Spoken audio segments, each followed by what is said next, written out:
85 अधिकारीगण एवं पूरे भारत से आए विद्या भारती के राष्ट्रीय कार्यकारिणी सदस्य और इस समारोह में उपस्थित माताएं और बहनें, हमारे यहाँ एक डॉक्टर थे ऑर्थोपेडिक्स के बड़े अच्छे। कोई मैल यूनियन, आप समझते हैं मैल यूनियन, जब हड्डी गलती से जुड़ जाती है तो कोई मरीज जाता तो उसे कहते देख भाई तोड़ने और जोड़ने के 25,000 रुपए लगेंगे, यानी पहले तोड़ूंगा फिर जोड़ूंगा फिर 25,000 रुपए लगेंगे, यानी तोड़ने के तो 15 उसमें से और जोड़ने के 10। ये क्वेश्चन है, it is a big question. ये प्रश्न है कि हम लर्निंग चाहते हैं या अनलर्निंग चाहते हैं। और जब मैंने इस विषय पर और गहन चिंतन किया तो मैंने उस्पेंस्की के बारे में पढ़ा। उस्पेंस्की इस विश्व का बहुत बड़ा मैथमेटिशियन था और वो गुरजीएफ के पास गए। गुरजीएफ एक बड़े संत थे। उस्पेंस्की ने कहा महाराज आपके पास ज्ञान सीखने है। तो गुरजीएफ ने कहा कल पहाड़ी पर मेरी कुटिया में आ जाना, तुम्हें सुबह ज्ञान दे। जब उस्पेंस्की पहाड़ चढ़कर पसीनों से तरबतर उनकी कुटिया में पहुंचा तो गुरजीएफ चाय बना रहे थे। चाय केतली में भरकर लाए, उस्पेंस्की को कप दिया और चाय उड़ेलते कप में चले गए। कप भर गया, कप के ऊपर से चाय गिरने लगी। उस्पेंस्की ने कहा गुरुदेव आपका ध्यान कहाँ? तो गुरजीएफ ने कहा देख, जब कप चाय से भरा हो तो बाहर निकल, तू पूरा ज्ञान से भरा है, और यदि तू अपने इस ज्ञान को छोड़कर मेरे पास आएगा तो जिस ज्ञान की बात मैं करता हूं वो तू समझ पाएगा। तो गुरजीएफ ने भी यही कहा कि life is all about unlearning, it is not about learning. So शिक्षा का उद्देश्य हमारा क्या होना चाहिए? आंखों का डॉक्टर हूं, आपको आंखों की भाषा में समझा। एक दिन मेरे पास एक पेशेंट आया, 3 चश्मे लेकर आया। अक्सर लोग 2 लेकर आते हैं, एक दूर देखने के लिए, एक नजदीक देखने के लिए। तो वो 3 लेकर आया तो मुझे भी अचंभा हुआ। मैंने कहा ये तू 3 चश्मे लेकर क्यों आया? उसने कहा देखो डॉक्टर साहब, एक तो दूर का देखने के लिए, एक नजदीक का देखने के लिए। तो मैंने कहा तीसरा? तो उसने कहा तीसरा इन दोनों को ढूंढने के लिए। मैंने कहा कि तू 3 रखे हैं, आज से तू मेरी बात माने कौन, तू 4 चश्मे रखने शुरू कर, चौथा और। उसने कहा डॉक्टर साहब अब तक तो आप 3 के बारे में पूछ रहे थे, अब ये चौथा कहां से आया? मैंने कहा देखो, तुमने 3 चश्मे रखे इस दुनिया का भौतिक रूप देखने के लिए, बाहर से देखने के लिए। कभी तुमने अपने अंदर झांकने की कोशिश की? ये अंदर झांकने के लिए तुम्हें चौथा चश्मा चाहिए। और हमारी विद्या का स्वरूप वो होना चाहिए जो ये चौथा चश्मा करता है। यदि हम विद्यार्थी को अंदर झांकने की कला सिखा सकते हैं, विद्यार्थी को अपने अंदर देखने की कला सिखा सकते हैं, तो वह विद्या है, अन्यथा सब कुछ अविद्या। ये एक विषय है जिसे हमें विचारना होगा। अब लोग पूछते हैं कि विद्या का स्वरूप कैसा हो। आज सुबह भी चर्चा मैंने सुनी, सब लोगों ने सकारात्मक विचारों पर जोर दिया और इसमें कोई संदेह भी नहीं है कि विद्या का सबसे पहला कार्य व्यक्ति के अंदर सकारात्मक विचारों की उत्पत्ति है। यदि हमारे विचार सकारात्मक होंगे, क्योंकि विचार से हमारे कर्म बनते हैं, कर्म से हमारी आदतें बनती हैं, और जैसी हमारी आदतें होती हैं वैसा हमारा चरित्र बनता है, और जैसा हमारा चरित्र होता है वैसा इस देश का भविष्य बनता है। इसलिए सकारात्मक सोच का होना अत्यंत आवश्यक है। आप हैरान होंगे जब मैं आपको एक रिसर्च बताऊं कि भारत में जब बच्चा बड़ा होता है तो 4 साल तक की उम्र तक जब वो बच्चा पहुंचता है तो 1,42,000 बार वो अपने माता पिता और अपने गुरुजनों से ना शब्द सुन चुका हो। 4 साल की उम्र तक 1,42,000 बार वो बच्चा ना सुन चुका होता है, और एक ना को ठीक करने के लिए कम से कम 4 सकारात्मक शब्दों का हम उपयोग करें तो वो एक ना का इफेक्ट हम बॉडी में से निकाल सकते हैं, मन में से निकाल सकते हैं। इसलिए माँ बाप जो बच्चों को कहते हैं मत कर, टीचर कहते हैं क्लास में मत कर, ये निषेधात्मक शिक्षा, नकारात्मक शिक्षा हमें बच्चों को नहीं देनी। और नकारात्मक शिक्षा का इफेक्ट क्या होता है, मैं आपको एक उदाहरण देना चाहता हूं। आप सब लोगों ने हाथी को देखा, हाथी को एक छोटी सी चेन के साथ बांधकर छोड़ देते हैं। कभी आप लोगों ने विचार किया कि इतना ताकतवर हाथी, इतना बलवान हाथी उस छोटी सी चेन से बंध कैसे जाता?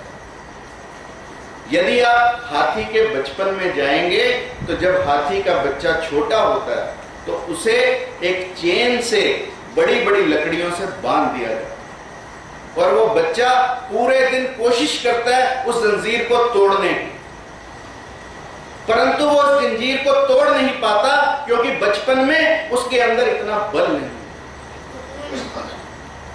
उसका रिजल्ट क्या होता है? उसका रिजल्ट ये होता है कि वो हार थक कर ये मान लेता है कि ये जंजीर टूट नहीं सकती। और इसी का इफेक्ट ये होता है कि जब हाथी पूरा ताकतवर भी हो जाता है तो कहते हैं महावत यदि हाथी को दिखाकर जंजीर छोड़ो, यदि रेशम का धागा भी बांध दे तो हाथी उसे तोड़ाने की चेष्टा नहीं, क्योंकि बचपन से माइंड में एक इफेक्ट आ गया, माइंड में एक शुरू से एक बात आ गई, एक विचार आ गया कि तुम इस जंजीर को तोड़वा नहीं सकते। तो ये निषेधात्मक शिक्षा का ये नुकसान है हमारे अंदर। इसलिए हमें हमेशा सकारात्मक विचारों से बच्चों को भरना चाहिए, अन्यथा जो आज उपज हम देख रहे हैं वो सब नकारात्मक विचारों की उपज है। इसलिए शुरू से ही जब बच्चा छोटी क्लासेस में हो तो हमें उसे सकारात्मक शब्दों का प्रयोग करना चाहिए, ना कि नकारात्मक। और शिक्षा में ऐसा करिकुलम, ऐसा सिलेबस बने जिससे बच्चे के अंदर सकारात्मक ऊर्जा। दूसरी बात जो मैं आपसे करना चाहता हूं कि शिक्षा ऐसी हो जो हमें साहसी बनाए। रिसर्च बताती है कि 90% लोग अपने जीवन में असफल इसलिए होते हैं क्योंकि वो अपने विचारों को संप्रेषित ही नहीं कर पाते, उनमें इतना साहस ही नहीं होता कि वो अपने विचारों को दूसरों तक पहुंचा पाए। इसलिए साहस का होना, संघर्ष का जीवन में होना अत्यंत आवश्यक। कभी आपने, जो लोग बायोलॉजी जानते हैं वो ये समझेंगे कि जब प्यूपा से तितली बनती है, अंडे में से निकलता है, तो यदि आप दो प्रयोग करें, एक ऐसा कि जिसमें से उसे स्वयं से निकलने दिया जाए और एक ऐसा जिस अंडे को आप समय से पहले थोड़ा सा तोड़ दें, तो जो दोनों तितलियां उनमें से निकलेंगी, उस तितली में से जो संघर्ष से निकली है, जिस प्यूपा के परों ने संघर्ष किया है उस अंडकोश को तोड़ने का, वो अंडे के आवरण को तोड़ने का, वो तो अपनी पूरी उम्र जिएगी। और जिसको हमने अंडा तोड़कर निकाला वो तितली थोड़ा समय, घंटों जिएगी और फिर मर जाएगी। ऐसा क्यों? क्योंकि जिसको हमने अंडा तोड़ के निकाला उसने संघर्ष करना सीखा ही नहीं। आज हमारी जो नई पीढ़ी है वो संघर्ष कर ही नहीं रही। हम उसे सब सुख सुविधाएं देने पर आमादा हैं। माँ बाप यदि बच्चा एक चीज मांगता है तो दो देने के लिए तैयार हैं, क्योंकि हमने प्रेशियस चाइल्ड बना। इसलिए बच्चों में संघर्ष की क्षमता खत्म हो गई, तो हमें ऐसी शिक्षा पद्धति अपनानी होगी जिसमें बच्चे संघर्षशील बन सकें। और यदि बच्चे संघर्षशील नहीं बनेंगे तो इस देश का भविष्य उज्जवल हो ही नहीं। तीसरी बात जो मैं आप लोगों से करना चाहता हूं कि शिक्षा के मूल में संवेदना होनी चाहिए। अध्यक्ष जी ने सुबह संवेदना की बात की कि शिक्षा में कितनी संवेदनशीलता से विद्या भारती काम करती। यदि व्यक्ति के अंदर संवेदना ना, स्वामी विवेकानंद के बारे में कहते हैं कि विदेशों में गए, कभी गद्दे पर सोए नहीं, हमेशा फर्श पर सोए। और सुबह जब लोग उन्हें देखते उनका कमरे में जाकर तो उनका तकिया पूर्ण रूप से गीला हो, यानी रात भर अश्रु बहाते रहते अपने देशवासियों की व्यथा को याद करके, अपने देशवासियों की दशा को याद करके। यह थी उस व्यक्ति की संवेदना जिनकी साधशती हिम्मत। और आज आप देखें हमारे अंदर कितनी सी संवेदना बची है। कोई एक्सीडेंट हो जाए, अक्सर मैं नोट करता हूं, जैसे हमारा विश्वविद्यालय बच्चे बहुत निकलते हैं हाईवे पे, अक्सर हफ्ते में 2-3 एक्सीडेंट्स हो जाते हैं। एक्सीडेंट वाला करा रहा हो, कोई उसे उठाने को तैयार। आज का युवक संवेदनहीन बन चुका, और यदि हम ये संवेदना कोशिश करेंगे शुरू से ही बच्चों के अंदर पैदा करने की, तो शायद शिक्षा के माध्यम से जो हम संवेदना बच्चों के अंदर पैदा करें, तो हम एक अच्छे नागरिक, संवेदनशील नागरिक इस देश को दे पाएंगे। और जिस दिन इस देश के नागरिक के अंदर संवेदनशीलता जागेगी, ये देश पुनः विश्व गुरु कहलाएगा, क्योंकि भारत के मूल में संवेदना। संवेदनहीन भारत हो ही नहीं सकता। परंतु जो पाश्चात्य संस्कृति का हमारे ऊपर रोज आक्रमण हो रहा है, उससे हमारी आज की पीढ़ी संवेदनहीन बनी है, ये हमें मानना पड़ेगा। और चौथी बात मैं जो आप लोगों से करना चाहता हूं, जिस पर स्वामी विवेकानंद ने बहुत जोर दिया। स्वामी विवेकानंद ने कहा कि हर व्यक्ति के अंदर मानव से महामानव बनने की क्षमता है, हर व्यक्ति के अंदर सुप्त शक्तियां, और शिक्षा का उद्देश्य उन सुप्त शक्तियों को जागृत करना है। यदि हम अपनी सुप्त शक्तियों को जागृत नहीं कर पाए, कहते हैं आइंस्टीन सबसे बड़ा वैज्ञानिक था पिछली सदी का, उसका भी केवल 10% ब्रेन प्रयोग में लाया गया, 90% मस्तिष्क उसका भी प्रयोग में लाया नहीं गया। तो आप समझ सकते हैं कि आपका और हमारा कितना मस्तिष्क प्रयोग में आता हो। स्वामी विवेकानंद कहते हैं हर व्यक्ति के अंदर शक्ति, परंतु हम अपनी शक्तियों को भूल चुके हैं। उन शक्तियों को जागृत करने की आवश्यकता है। तो शिक्षा का ध्येय यह भी होना चाहिए कि व्यक्ति के अंदर जो सुप्त शक्तियां, उनको जागृत किया जाए। आप लोगों ने कभी देखा है कि तोते कैसे पकड़े जाते हैं? आप ध्यान से देखें कि तोते पकड़ने वाले तोतों को पकड़ने के लिए किस तकनीक का प्रयोग करते हैं। वो कोई जाल या पिंजरा नहीं लगाता, वो एक रस्सी बांधते हैं। मानो ये 2 पेड़ हैं, इन दोनों पेड़ों के बीच में रस्सी बांध देंगे, उस रस्सी पर छोटी छोटी गिट्टियां लगा देंगे। तोता आता है, उस गिट्टी पर बैठता है और अपने वजन से वो गिट्टी घूम जाती है तोते के वजन से, और तोता उल्टा लटक जाता है। और जब तोता ऊपर उल्टा लटकता है, नीचे उसे धरती नजर आती है, वो सोचता है तो गिर जाएगा। उस समय वो भूल जाता है कि तेरे पंख लगे, और शिकारी आता है, बड़े आराम से उस तोते को उतारता है और ले जाता है। ये है जब हम अपनी सक्षमता को भूलते हैं, जब तोता ये भूल जाता है कि उसके पंख नहीं। इसलिए मैंने 2 बातों की चर्चा की कि यदि हमें अपनी सुप्त शक्तियों को जागृत करना है, तो साहसी बनना पड़ेगा। इसलिए मैं अक्सर कहा करता हूं, मंजिल उन्हीं को मिलती है जिनके सपनों में जान होती है। पंख से कुछ नहीं होता, हौसलों में उड़ान होती है, हौसलों में उड़ान। अब अगली चीज जिसकी मैं आप लोगों से चर्चा करना चाहता हूं, और जिस पर स्वामी विवेकानंद का विशेष रूप से जोर था, जिसकी स्वामी विवेकानंद ने बार बार चर्चा की। स्वामी विवेकानंद ने कहा कि यदि मुझे पुनः अवसर मिले शिक्षा प्राप्त करने का, तो मैं केवल और केवल एक ही शिक्षा प्राप्त करूं, वो तथ्यों का संकलन नहीं, वो मन की एकाग्रता की शिक्षा।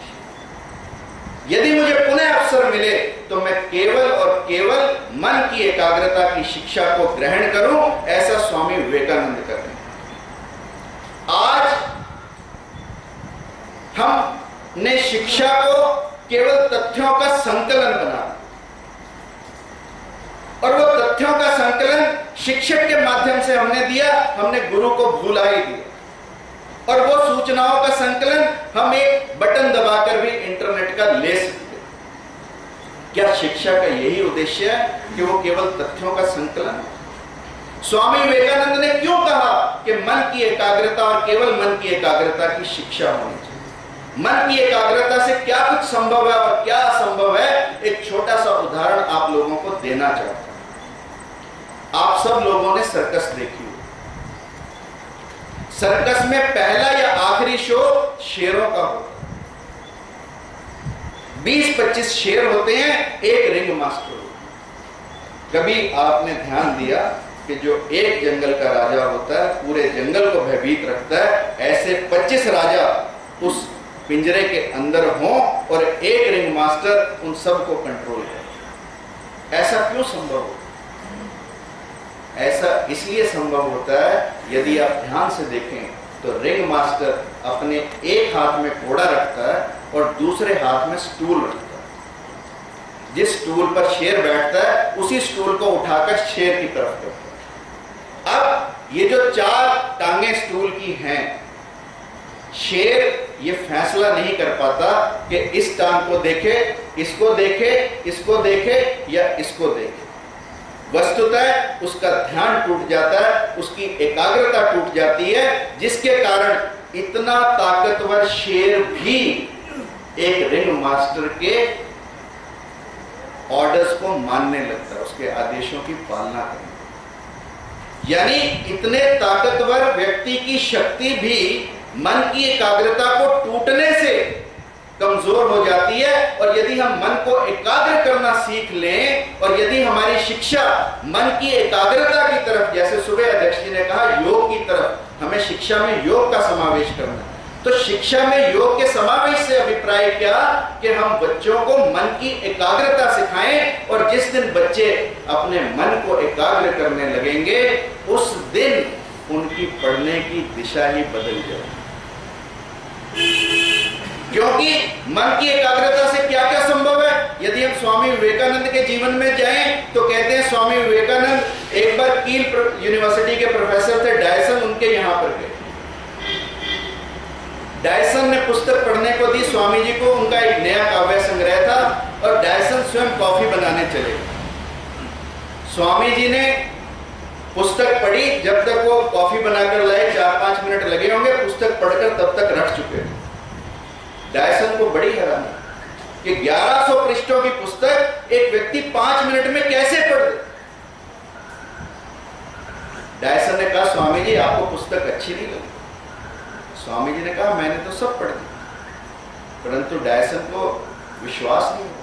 डायसन ने परीक्षा के लिए कुछ पंक्तियों का उल्लेख किया और स्वामी जी से पूछी कि ये पुस्तक में कहा।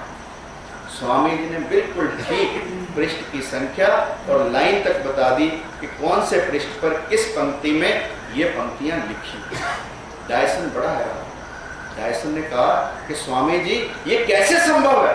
स्वामी जी ने कहा मन की एकाग्रता से ये सब कुछ संभव। यानी हम ब्रह्मचर्य, अभ्यास और मन की एकाग्रता से सब कुछ पा सकते हैं। इसलिए स्वामी विवेकानंद के बारे में कहते हैं उनकी फोटोजेनिक मेमोरी थी। यानी जब कोई पुस्तक पढ़ते थे तो बस पहला और आखिरी शब्द और इतने में पूरी तस्वीर अपने आगे बना लेते। ये कैसे संभव हुआ? ये इसीलिए संभव हुआ कि स्वामी जी ने मन की एकाग्रता को सीखा था, ब्रह्मचर्य को रखा था और अभ्यास किया था। और यदि हम भी बच्चों को ये करना सिखाएं तो उनके लिए कितना फायदे का सौदा हो सकता है। इसलिए जीवन में हम केवल और केवल एक ही शिक्षा यदि हम पालें, इसीलिए शुरू से हमारे माँ बाप हमें कहते हैं ध्यान से करो, हर चीज में ध्यान का प्रयोग है। अध्यापक भी शुरू से कहते हैं सब जगह ध्यान का प्रयोग है। और यदि हम शिक्षा में ध्यान का समावेश कर सकें, शिक्षा में ऐसी पद्धतियां ला सकें जिससे मन की एकाग्रता हो पाए, तो शायद शिक्षा का उद्देश्य जो विद्या भारती चाहती है वह पूर्ण होगा इस देश में। और फिर अगली बात जो मैं आप लोगों से करना चाहता हूं कि शिक्षा का उद्देश्य राष्ट्रवाद होना चाहिए। जब तक हमारे शिक्षा के सिलेबस में राष्ट्रवाद समाहित नहीं होगा, तब तक वो शिक्षा अशिक्षा। आज यदि हम बच्चों को ये कहें भारत माता की जय बोलो, तो उन्हें शर्म आती है बोलने। वंदे मातरम बोलो तो उन्हें शर्म आती है। बाबा ब्लैक शिप फटाफट से सुनाते। ऐसा क्यों हो? क्योंकि हमने अपने पाठ्यक्रमों में कहीं पर भी देश को स्थान ही नहीं।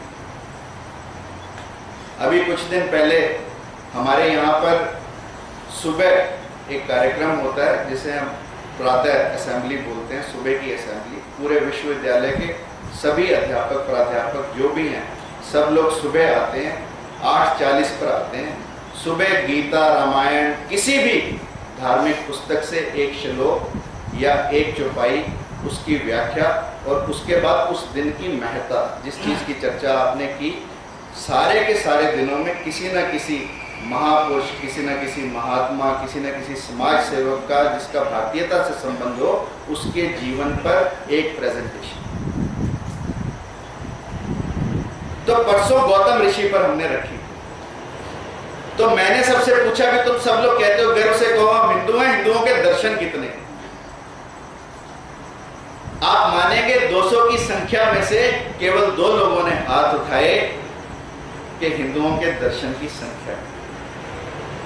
शर्म से सिर झुक जाता है जब हम आज के अध्यापकों से, वो तो आज जिस स्टफ के हमें अध्यापक मिल रहे हैं, हम बच्चों की ट्रेनिंग की बात करते हैं, पर एक ट्रेनिंग और इसमें समावेशित होनी चाहिए कि जो लोग अध्यापक लगते हैं उनके भी अलग से कार्यक्रम बनने चाहिए, उनके भी training programmes related to the nation, ताकि उन्हें भी जब तक राष्ट्र के बारे में जानकारी नहीं हो तो वो बताएंगे क्या।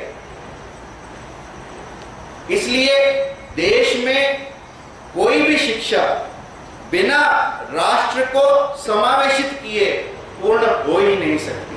और आज हमने शिक्षा के साथ अपने राष्ट्र को छोड़ दिया। और राष्ट्रवाद भी कैसा हो, जैसा स्वामी विवेकानंद के अंदर था। स्वामी विवेकानंद जब विदेश में गए और 5 साल अमेरिका जैसे देश में रहने के बाद पुनः भारत की भूमि पर आए, तो लोगों ने कहा कि आप 5 साल इतनी सुख सुविधाओं में रहे, अब भारत जैसे धूल भरे देश में आकर आपको कैसा लगता? स्वामी जी ने कहा कि जब मैं इस देश से गया था तो मैं भारत से प्रेम करता था, और 5 साल बाहर रहने के बाद जब मैं पुनः भारत की भूमि पर आया हूं तो मैं इस भारत से प्रेम नहीं करता, इस भारत भूमि की पूजा करता हूं। इस भारत का कण कण मेरे लिए तीर्थ के समान है। ऐसा राष्ट्रवाद हमें अपने विद्यार्थियों के अंदर पैदा करना है। न केवल विद्यार्थियों के अंदर, परंतु शिक्षकों के अंदर भी हमें ऐसा राष्ट्रवाद पैदा करना। मैंने पढ़ा, एक मरना फुल्लां दा मरना, मतलब एक मरना जैसे फूल मरना, हर था खुशबू पा देंदा, हर जगह पे खुशबू पैदा करता। एक मरना कंडिया दा मरना, शूल कलेजे पा देंदा। एक ऐसा मरना, कांटों का मरना, जो आपके हृदय के अंदर शूल पैदा करता। एक मरना पुण्या दा मरना, हर था चानन कर देंदा। पुण्या का मतलब चंद्रमा का मरना। एक मरना नुस्या दा मरना, गुप अंधेरा कर देंदा। एक मरना चंदू दा मरना, एक मरना अर्जुन दा। एक मरना जोरावर दा मरना, एक मरना गंगू दा। मेरे साहिबा दस दे में इंज मरा के उंज मरा। जरे जरे विच खून मा भारत दा, जरे जरे विच खून देश दा। इंज मरा के उंज मरा, मेरे साहिबा दस दे मैनू सिर तरा के पैर तरा। ऐसा मरना हम लोगों को सीखना चाहिए। और इस देश की प्रथा ये रही है, इस देश के फूल की भी अभिलाषा ये रही है कि यदि मैं मरूं या यदि मैं चढ़ूं तो मातृभूमि के चरणों में चढ़ूं। जहां नहीं मैं सुरबाला के गहनों में गूथा जाऊं, जहां नहीं मैं देवों के सर चढ़ भाग्य पर इठलाऊं। मुझे तोड़ लेना वनमाली, उस पथ पर तुम देना फेंक, मातृभूमि पर शीश चढ़ाने जिस पथ जाते भी। ऐसा राष्ट्रवाद, और ऐसा राष्ट्रवाद जो यहाँ के पक्षियों ने अपना, यहाँ की निर्जीव वस्तुओं ने अपनाया। कहते हैं कोई यात्री जा रहा था, उसने देखा एक पेड़ पर आग लगी है और उसके पक्षी वहां से उड़ नहीं रहे। उसने कहा आग लगी इस वृक्ष को, जलजल गिरते पात, ऐ पक्षियों उड़ क्यों नहीं जाते, पंख तुम्हारे साथ।